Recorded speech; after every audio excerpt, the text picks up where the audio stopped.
This video is a quick way to turn your color photograph into a black and white version. So I've gone ahead and I've opened up one of my color photos in Photoshop. This is actually a picture that I took for one of the compositions for C-Curve.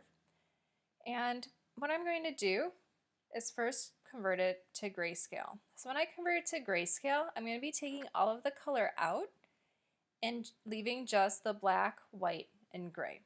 So in the top toolbar, I'm going to click on Image, and then Mode, and then I'm going to click on Grayscale. And you're going to have this option pop up asking if you want to discard color information. For what we're doing, we're okay with this, so just click Discard, and it's just going to take all the color out, leaving a black and white version. To grayscale, which will be covered later on in some of the other Photoshop videos. But the mode to grayscale is just really simple. From here, you'll be able to change some of the tonality and contrast in your picture. This can help improve the overall look. So to do so, we're going to be using something called levels. So on the right-hand side, you'll see an Adjustments tab, and within it are all these little icons. You're going to find the icon that looks like a pointy mountain range. And when you hover over it, you'll see that it says levels. So go ahead, you click on that, and what you'll see is a histogram, this kind of white mountain graphic. So with this, the histogram shows you the amount of black, white, and gray you have within your photograph. On the bottom, underneath the histograph, you have a black slider, a gray one, and a white one.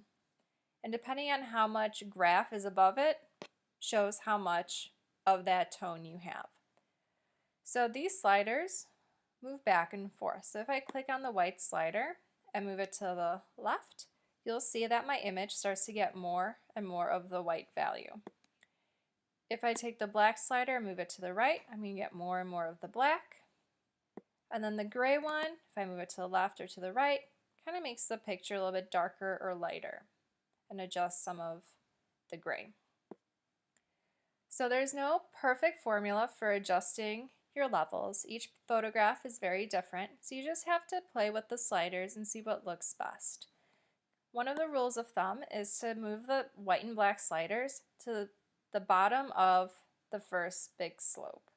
So right now I'm just moving the white slider over to where it starts to peak up. It didn't do a lot of change, but it did a little bit. If I keep moving over, you're going to see that it's going to just add more and more white. You want to avoid having pure white that's very stark, because that's going to make your image look flat and fake. So a little bit does go a long way. Now I'm going to look at the black slider, move that one over a little bit until it's right underneath where some of the black tones start, and that seemed to improve it a little bit. So my shadows got a little bit more of the black color in it. And then with the gray one, I kind of shift it left or right, or not at all, kind of put it back where it was. But this, you're kind of looking for the contrast, that separation of black and white, and trying to get a nice range of grays in between the black and the white. What's nice about the adjustment layers is that you can see a before and after. So on the bottom of the tab, the little box, you'll see an eyeball icon. So right now the eyeball icon is clicked on, so that means you see what the layer adjustment does. If I click on it, it's going to show me the before. You have the after and the before, after and the before. So I've noticed that I have maybe a little bit too much black. I'm losing some detail in the bar up here, so I'm just going to adjust my black over a little bit, maybe my gray just a smidge, just to get a little bit more of that tone back in. I can see my before and after, and I'm pretty happy with that. So since I'm done, I can close it out. So there's an X in the top left-hand corner. Let's close that, and I have my levels changed.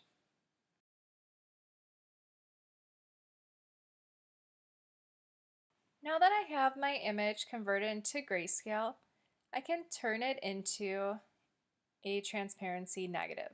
So transparency negatives can be printed out on our printers and used for contact printing. So contact prints can be done in the darkroom, which is what we'll do in Photo 1, but it's also used in the advanced photo classes, Photo 2, 3, Advanced, and AP, to create prints with cyanotype, which is an alternative process.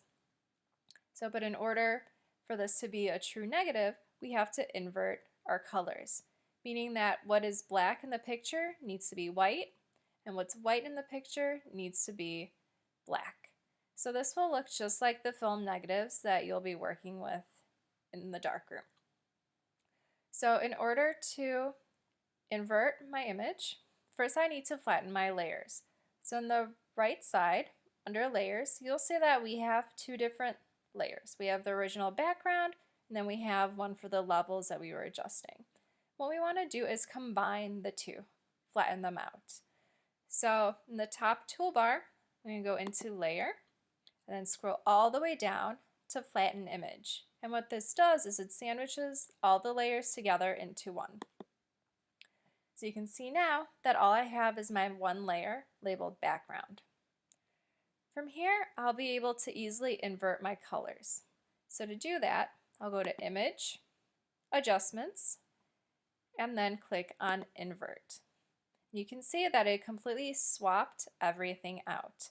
So the bar that was black is now white. The sky, which was lighter whites and grays, now is a lot moodier looking with some dark blacks and darker grays. And now I've created something that can be printed on a transparency and used in the darkroom for contact printing or for cyanotype. From here, you'll be able to go ahead and save your image properly.